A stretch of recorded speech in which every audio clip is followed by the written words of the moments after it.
He querido extenderle la invitación el día de hoy al señor Pierre Onzaga Ramírez. Él es precandidato presidencial de Colombia. He tenido la ocasión de revisar algunos de sus lineamientos.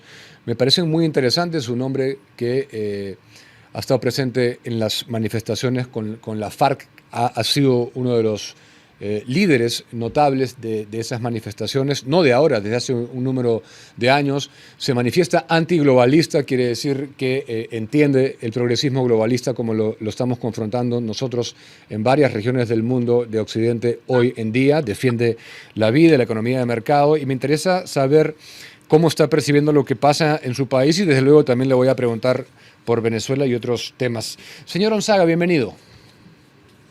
Diego, muchas gracias a ti por este espacio, por esta oportunidad de encontrarme contigo, un programa tan relevante en Perú y el hemisferio, y por supuesto a todos tus televidentes un abrazo y mil gracias por esta oportunidad. Gracias a usted. Lo primero que quería obtener su reacción es los últimos acontecimientos desde el fin de semana a la fecha, ¿no? ¿Cómo tomó primero lo que hizo el presidente Trump, después la retaliación de Gustavo Petro y ese ping-pong que se inició hasta llegar a donde estamos? ¿Cómo analiza todo ese episodio? Diego, es de la mayor gravedad para Colombia.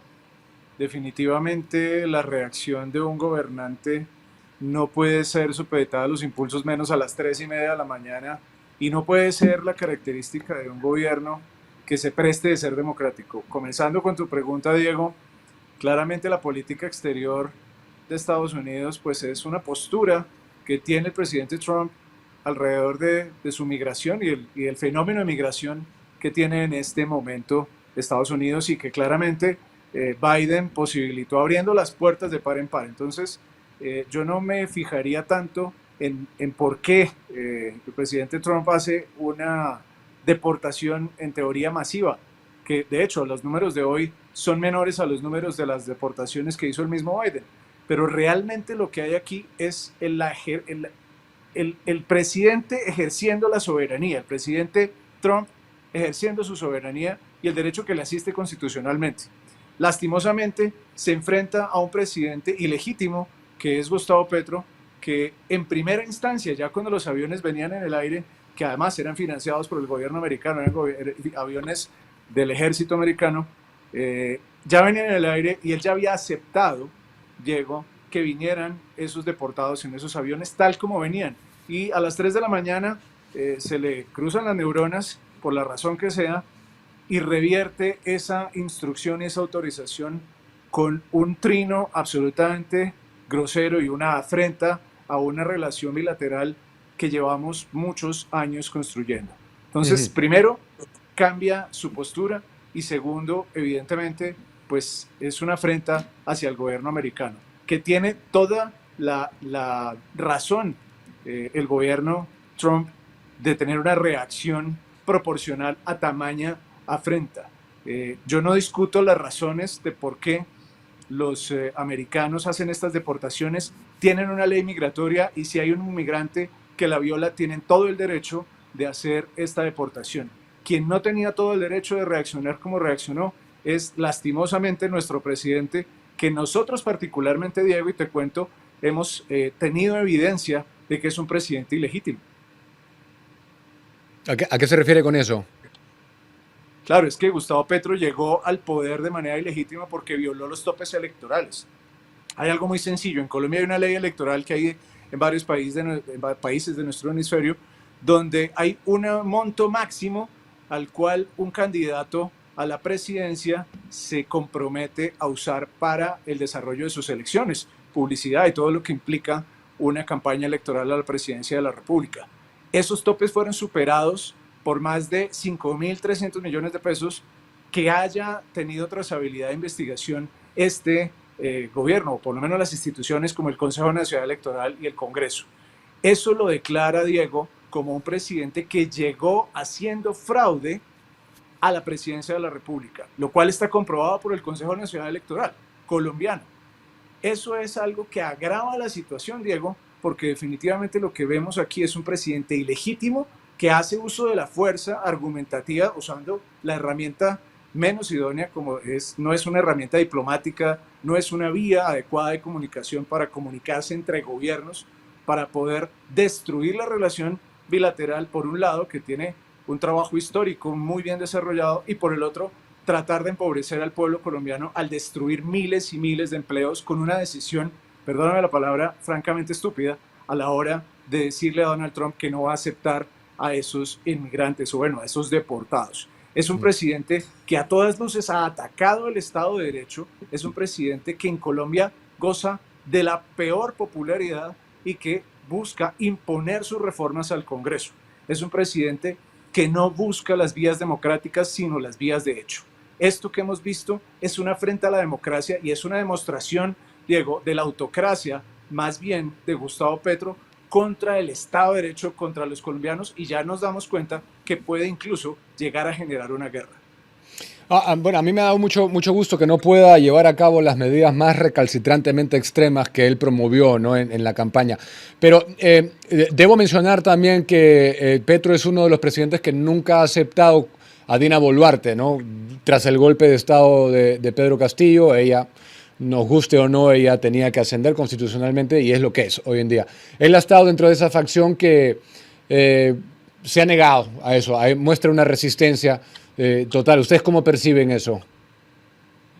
Claro, Diego, lo que pasa es que él esperaba que Castillo se quedara en el poder. Él, de hecho, ha usado internamente aquí en Colombia el fenómeno de Castillo, el legítimo accionar del pueblo peruano para sacar a Castillo y evidentemente lo ha usado en Colombia para decir que aquí le quieren hacer un golpe blando, que aquí le quieren hacer un lawfare, lo cual es absolutamente falso. No hay ningún tipo de golpe en contra de Gustavo Petro.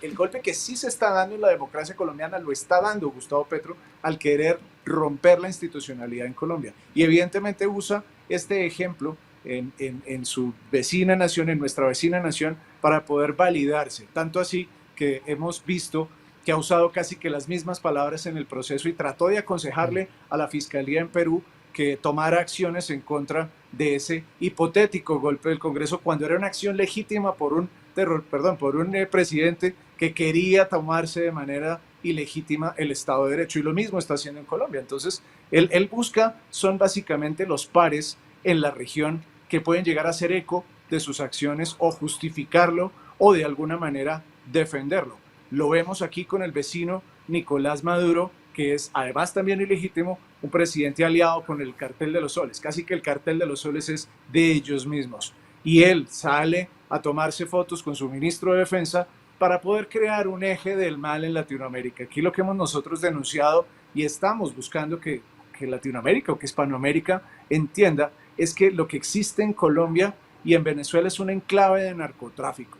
Gustavo Petro ha entregado una buena parte del territorio, que es el Catatumbo, a Venezuela y a ese Cartel de los Soles en asocio con las FARC y el ELN.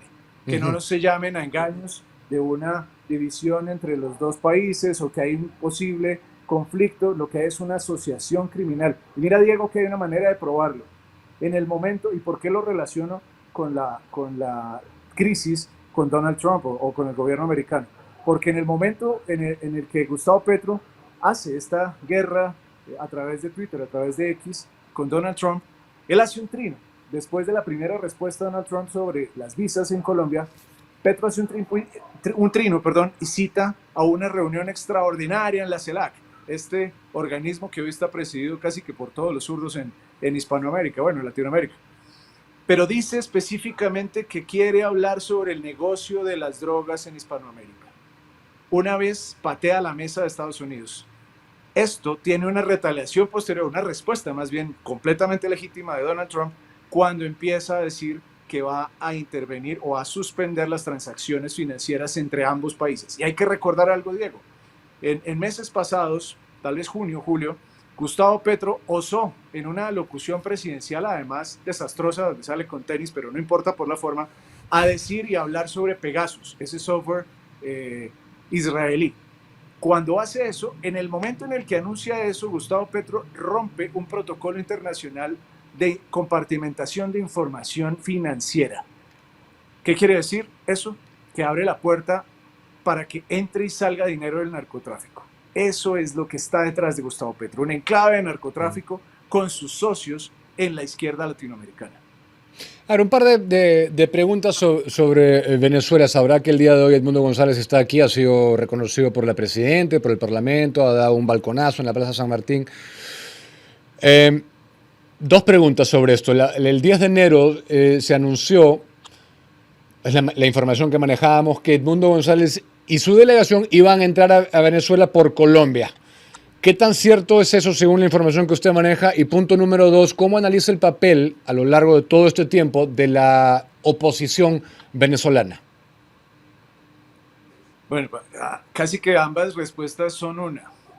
Pues primero, en cuanto a Edmundo en la relación con Colombia y Cúcuta, hipotéticamente iba a estar en Cúcuta e iba a entrar por Cúcuta para poder tomar posesión.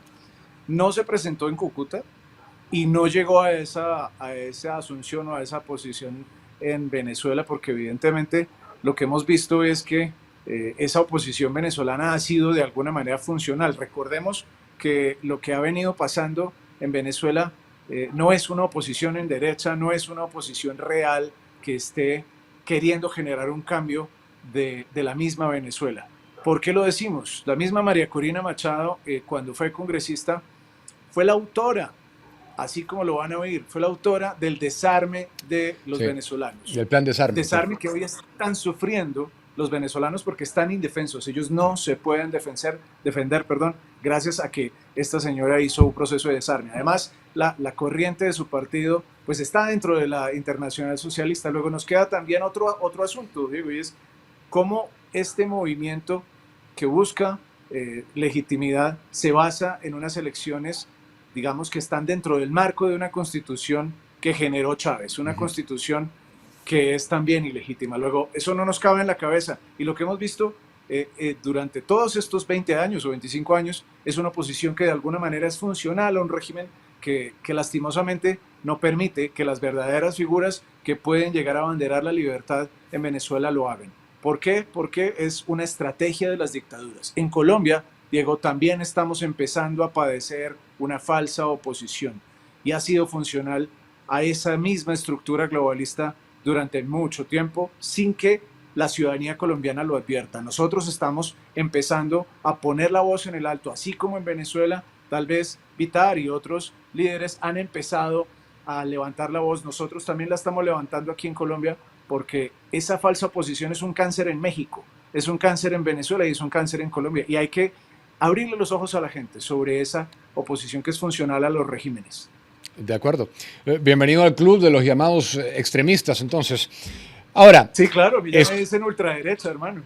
Estuve, justamente voy a hablar de eso para terminar, porque me llamó mucho la atención en esta lucha en que estamos nosotros hace ya años. Revisar su perfil, su página web, invito a la audiencia a que se puedan meter. pierreonzagaramírez.com, sensatez.org, ¿no? Orden, vida, libertad, justicia, Estado reducido, libre empresa son algunos de los valores que usted consigna ahí, pero me llamó mucho la atención que usted le diera su lugar al antiglobalismo, que se defina como antiglobalista. Para terminar, ¿cómo se describe usted? ¿Políticamente o de qué forma? Sí, políticamente, en términos lo más sencillos posible. Pues Diego, yo me siento orgulloso de que me hayan puesto el título de ultraderecha o nazi o todos estos apelativos que ahora a la gente que promueve el sentido común le dan. Fíjate, Diego, que definitivamente cuando empezamos a decir que no debería un Estado promover la agenda LGBTI o la agenda 2030, 2045, perdón, se me cayó esto. En ese momento es que nos llaman extremistas. En esos escenarios, cuando los progresistas o globalistas ven que hay una voz firme, ven que hay una intencionalidad real de decirle la verdad a la gente, por ejemplo, que tenemos dos sexos, ahí te llaman progresista, perdón, ahí te llaman extremista. Sí. En ese escenario es cuando también la gente en la calle se da cuenta que no está sola. Eso para mí es muy importante. ¿Por qué decirle a la gente que es un fenómeno que nos atañe a todo el mundo? pero particularmente Hispanoamérica, que es nuestro escenario de juego. Porque lo que viene pasando, estaba pasando hace mucho tiempo, 20 años tal vez, a los ojos de la ciudadanía que va desprevenida en la calle.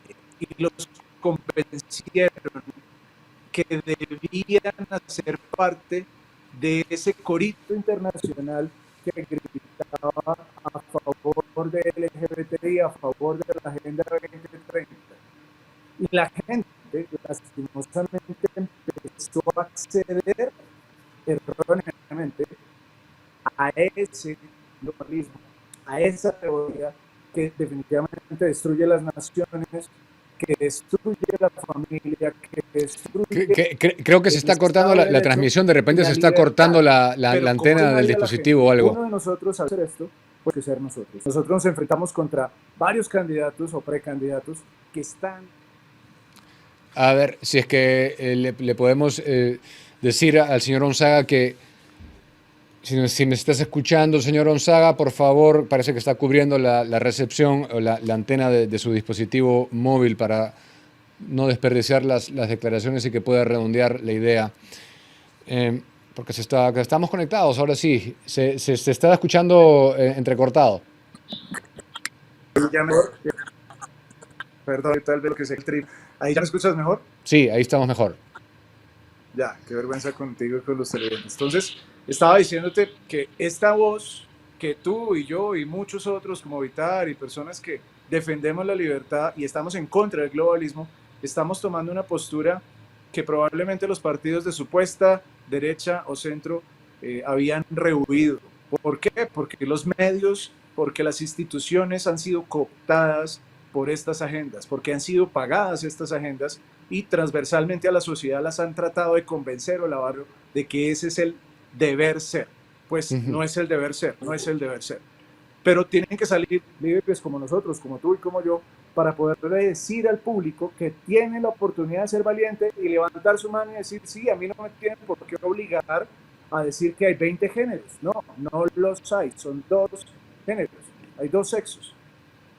Que claro, puede haber una libertad en la persona de ser lo que quiere ser, pero que me vengan a obligar con una ley a mí o a ti, eso es absolutamente ilegítimo.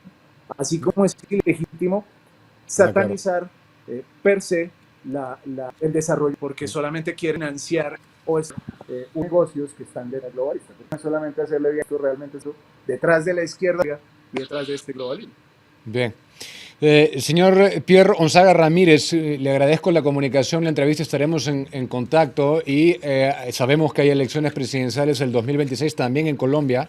La mejor de las suertes. Diego, muchas gracias a ti por esta oportunidad. A todos los televidentes, den esa batalla cultural. Es la cosa más importante que nuestra generación puede hacer. La libertad está a las puertas, a la vuelta de la esquina, pero depende de cada uno de nosotros que seamos líderes y que abanderemos estas ideas para poderlo hacer. Muchas gracias, Diego. Muy breve, antes de cortar, muy breve, le ruego que sea muy conciso. ¿Hay algún líder en Perú, alguna persona en Perú que usted identifique como de derecha? Pues están unos nexos importantes, no tenemos, digamos, todo el mapa completo ahorita, pero pues te vemos a ti como una persona que ha levantado la voz abiertamente. Sí, bueno, muchísimas gracias. Dale, a ti muchas gracias y muy buenas esperamos noches. Estar en Perú. Gracias. Pierre Onzaga Ramírez, sugiero entren a la página web, vale la pena ver, a mí me sorprendió y por eso he querido que esté con nosotros esta noche aquí, porque no es muy común esto, que alguien hoy que se identifica en la derecha y que quiere postularse como una opción electoral, coloque lo primero, antiglobalista. O sea que esto está calando, discúlpenme, lo digo con mucho placer, con mucho orgullo, está calando. Estamos llegando en todos los países. La gente ya se dio cuenta de lo que es la agendita progre, de a dónde conduce toda esta basura. De nada nos sirve estar alineados en temas de libre mercado si no estamos alineados en eso, en defensa de la vida, familia, libertad propiedad, soberanía nacional, patria, ley y orden